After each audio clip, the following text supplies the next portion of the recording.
Hello everyone.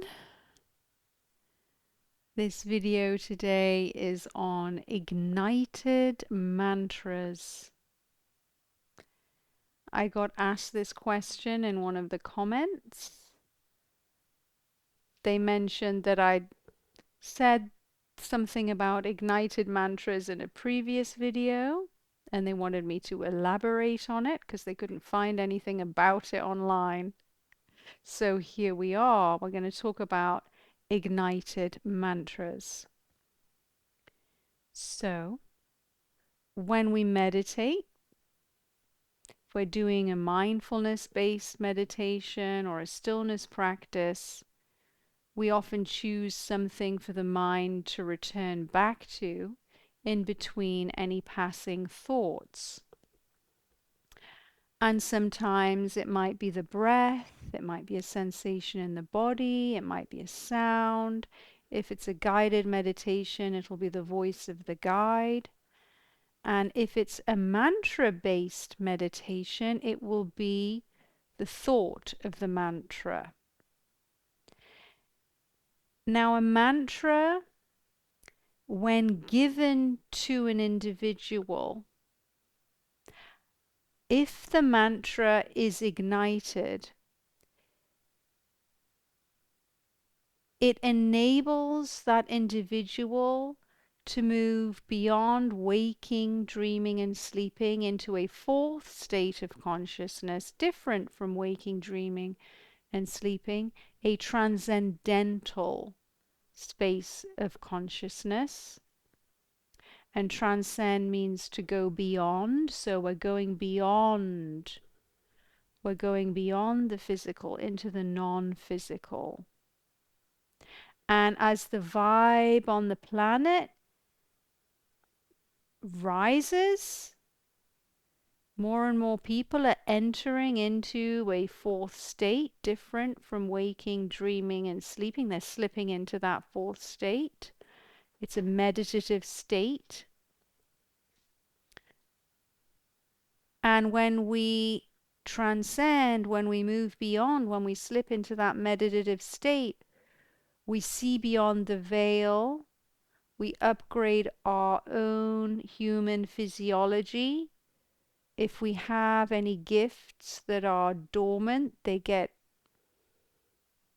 activated. So we might have siddhis or abilities. There's so much that can go on. None of that might happen. We just might start to realize ourselves beyond our thoughts and maybe notice things that we need to change in our life or get help or just see the world clearly the way it is, not the way the mind wants you to think it is. And you don't need necessarily an ignited mantra to slip into a fourth state of consciousness. The vibe is high enough that you can do it without it. However, from my personal experience, when I was given an ignited mantra, it made it a lot easier. It wasn't that I wasn't slipping in to a fourth state of consciousness. Previously, I was slipping into it through looking into the eyes of snakes. I was just spontaneously having these experiences. I was slipping into it through mindfulness, which was just following my breath, doing very simple mindfulness-based meditations. However, when I was given my ignited mantra, it got really busy. So for me, the ignited mantra,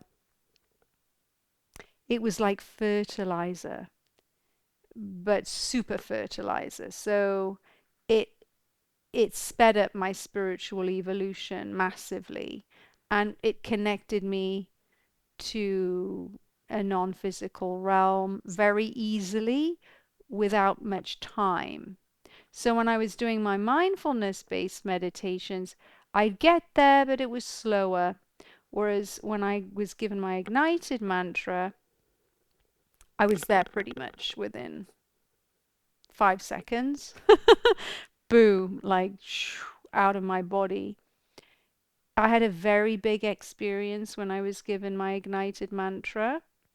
I was given my ignited mantra in Fairfield in a Vastu property where Maharishi Mahesh Yogi had been and set up, and I was given it by a devotee of Brahmananda Saraswati of Jyotia Math, and she actually was very devoted to Gurudev, who is Brahmananda Saraswati of Jyotia Math, who's passed on, but he is a living embodiment of the Veda, so that might sound intense, but he,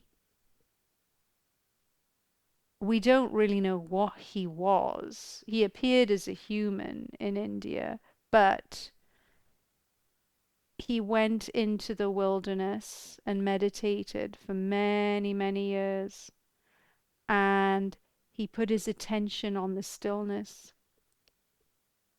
And in putting his attention on the stillness for so many years, deep, deep in nature, he started to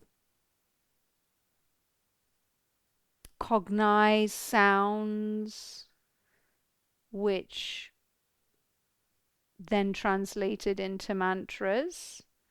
These are primordial sounds. These are sounds that don't have any meaning to the mind, but they have effects on the physiology. And because he had a teacher also that was given what I call the thing. So when people go into nature and they go deep, deep into stillness and they're not disturbed and they put their attention on the stillness and they're with a master and they devote their life to that and they're just uninterrupted, they can start to become one with the stillness. And when they become one with the stillness and they have a grace of a teacher that's also one with the stillness, this non-physical cosmic intelligence comes through and informs them and gives them everything. And then they can pass that to other people, to specific disciples. And so they themselves don't know where it comes from. This knowledge is not something you read in books.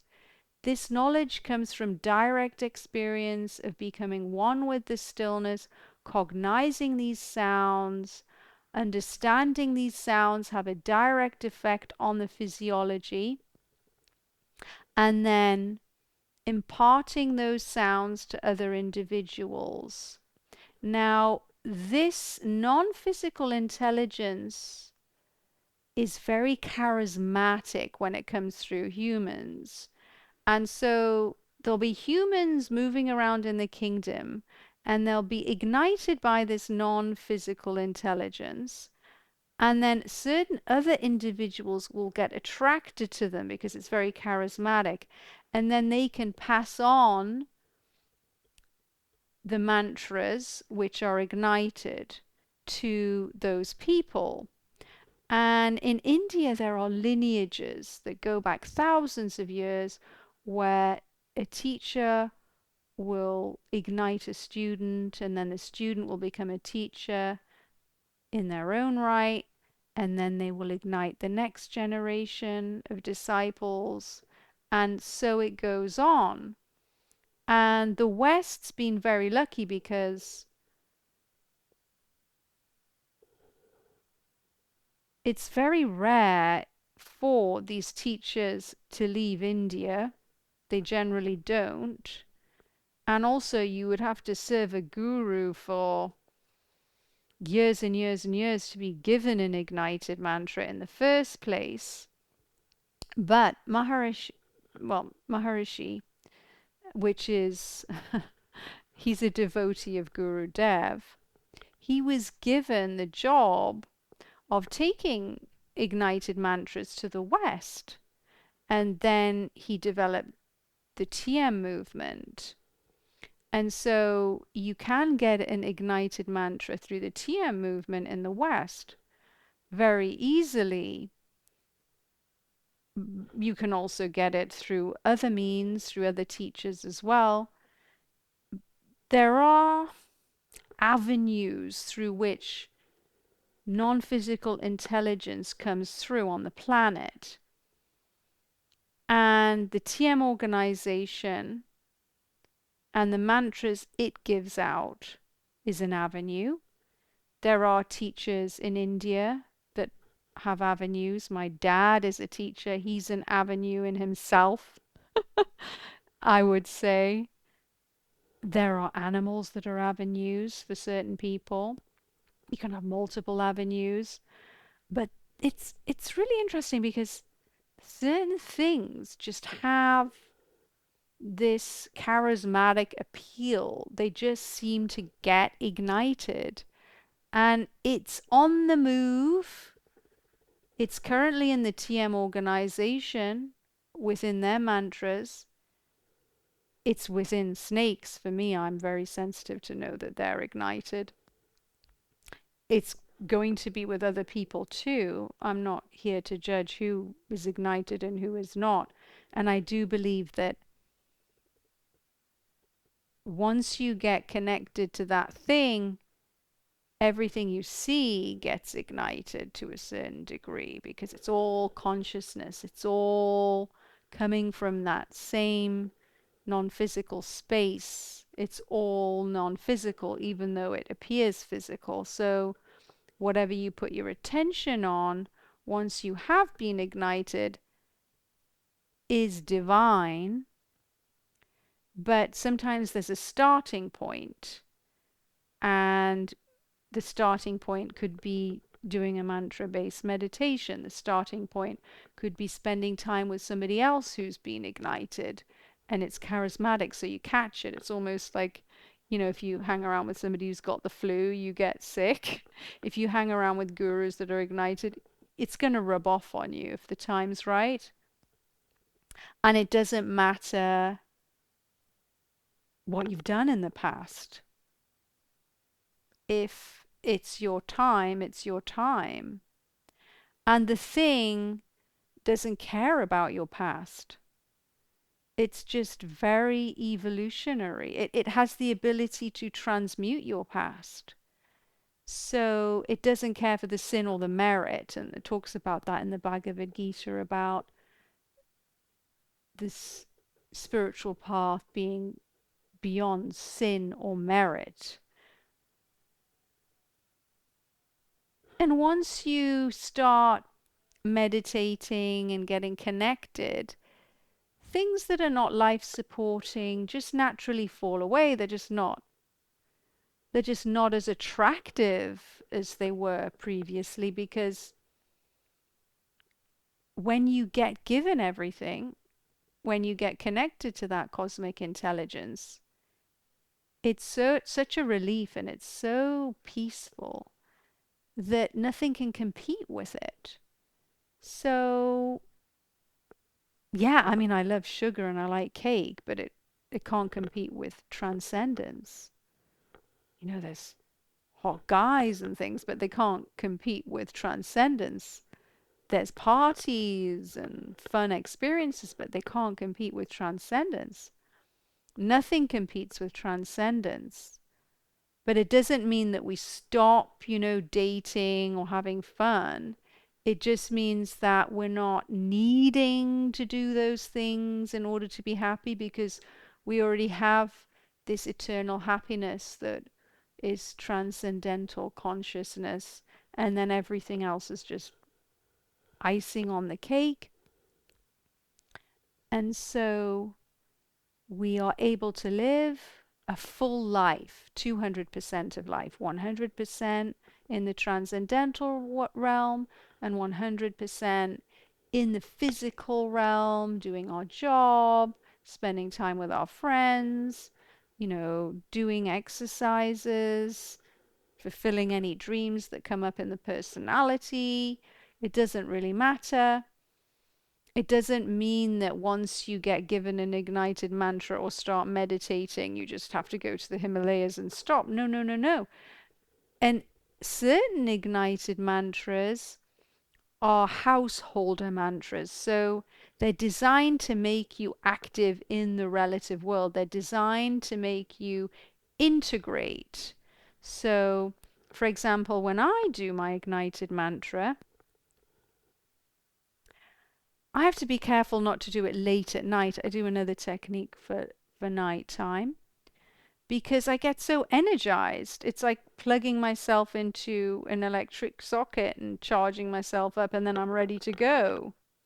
And so, for example, um, a lot of people in stressful careers do get ignited mantras from the TM organization because they have such busy lives that they kind of need something to give them a boost. So, for example, if you're an actress and you're traveling around and you don't have much time to sleep and you're jet lagged and they give you lines and you've got to go and perform and the light's going and you've only got a little bit of time to get the scene right, you might do 20 minutes or even a few minutes depending on how much time the AD tells you you've got, and then you're able to do it more easily because there's a lot of pressure on set. I used to be an actress and time is money and you need to be able to do your job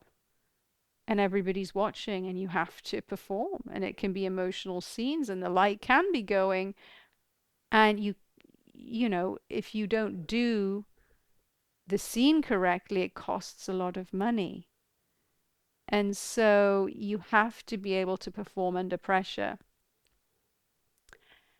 And maybe you have a role that's an extreme physical role, and I used to do extreme physical roles like in -20 or riding motorbikes or doing stunts or multiple things, having to speak different languages. Your mind has to be clear, and so if you have a meditative practice you can absorb the stress, otherwise you'd break down. Another example might be if you're a heart surgeon and you're doing 48 hours of surgery and you don't have time to sleep, you do your ignited mantra for 15 minutes and then you're able to continue with the surgery, because when you enter transcendental consciousness, your cortisol levels drop even more than they do in sleep. So you're able to get rid of a lot of stress that sleep can't get rid of. You're able to reboot the whole system. It's really like a superpower. And so that's why I think transcendental meditation is popular with a lot of celebs or professionals, business people, because it works and it's effective and it works very fast. And also, you know, it's not just to reduce stress, it's actually to rapidly unfold higher states of consciousness, but it's not really spoken about. They mainly push it in the West as stress relief, but it actually does have the ability to do that, to unfold rapidly higher states of consciousness. If you're ready for that, hold on tight. And so, ignited mantras. And when Maharishi Mahesh Yogi was asked, where does it all come from? Where did this knowledge come from? How are these mantras ignited? He just said, it's unfathomable. It's unfathomable. It's unfathomable.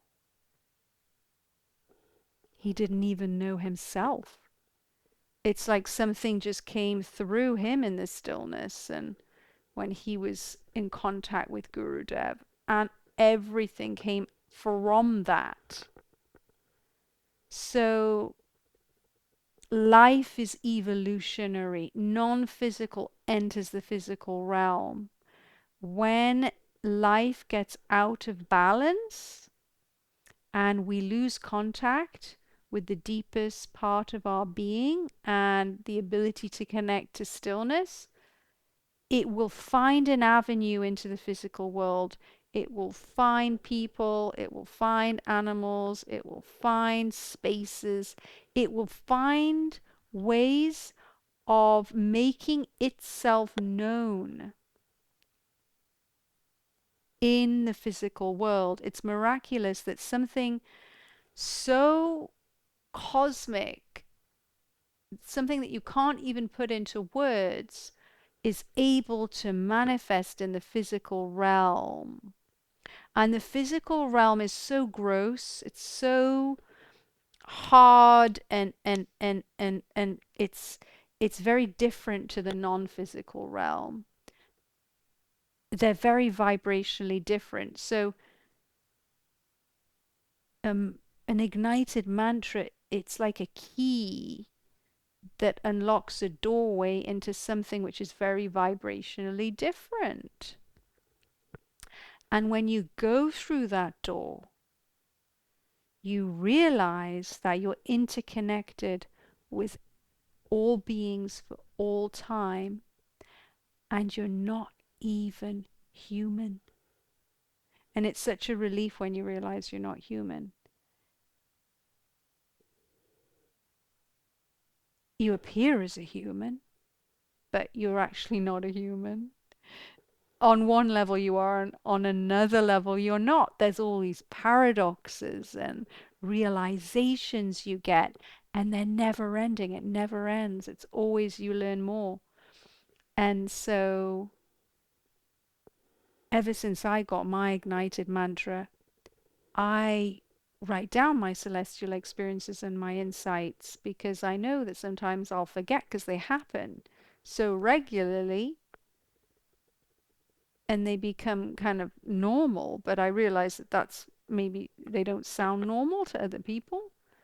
And so I'll probably write about it at some point. But regardless of whether you have an ignited mantra or where you are on your physical path, know that you are divine. Know that you are more non-physical than you are physical. And it doesn't really matter, even if you meditate or not, because once you drop the body, you're going to discover all this stuff anyway. And there's cosmic timing to things. And so if you're not drawn to the meditation right now, that's okay. There's a cosmic reason for that. You don't need to be anything that you're not. You don't need to force yourself to do anything. Everything's perfect. Everything's as it should be. And we don't need to judge anyone as more evolved than another, because it's all created in a system for a reason. And there's a balance to all of it. And there's creative forces. And there's forces that maintain. And there's forces that destroy. And they all need to be there in the relative physical world. And they're within each of us. And we can accept that. But the force of forward momentum, of evolution, these ignited mantras are in that force. It's like up leveling, waking up, shaking, and there'll be a force that wants to destroy that maybe doesn't want you to wake up, that maybe wants you to think, Aruna, you're talking nonsense, or I don't like Aruna, or she's talking a load of rubbish. What does she mean? There'll always be a force that doesn't want you to know the knowledge, and there'll be the knowledge. And both are supposed to be there, because there'll be a timing. Because if I look back in my life, I remember that tamasic force of just party, Aruna, forget about that stuff, just have fun. because the timing wasn't right. I was supposed to do the partying. I was supposed to be distracted in that world because now I understand it. And so if I talk to people now, I understand the party world. I understand that world. I understand the acting world. I understand those worlds. And so then you get more of a holistic knowledge and an ability to communicate to people because I've been there. I know what it's like to party. I know what it's like to get distracted. I know these things. And that's very helpful rather than just being cut off. And then it opens empathy. So if you're partying right now, and hey, everybody should defend their right to party, by the way. Even after you've got an ignited mantra, party harder. But you just don't need to party to distract yourself from not feeling things. But everything becomes easier.